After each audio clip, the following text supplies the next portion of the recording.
एक जवान बाप अपने छोटे पुत्र को गोद में लिए बैठा था।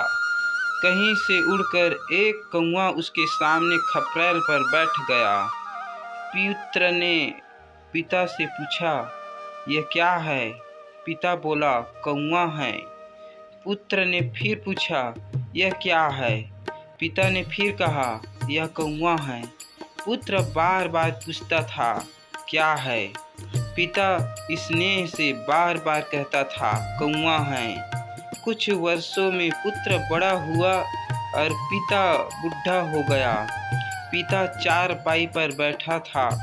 घर में कोई उसके पुत्र से मिलने आया। पिता ने पूछा, कौन आया है? पुत्र ने नाम बता दिया। थोड़ी देर में कोई और आया और पिता ने फिर पूछा। इस बार झल्लाकर पुत्र ने कहा, आप चुपचाप पढ़े क्यों नहीं रहते? आपको कुछ करना धरना तो है नहीं? कौन आया है, कौन गया, यह टाँ दिन भर क्यों लगाए रहते हैं? पिता ने लंबी सांस खींची, हाथ से सिर पकड़ा।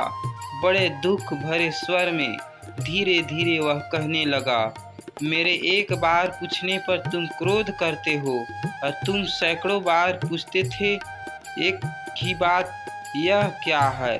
मैंने कभी तुम्हें झिगड़ा नहीं। मैं बार बार बताता कौवा है। कहानी की शिक्षा, अपने माता पिता का तिरस्कार करने वाले ऐसे लड़के बहुत बुरे माने जाते हैं।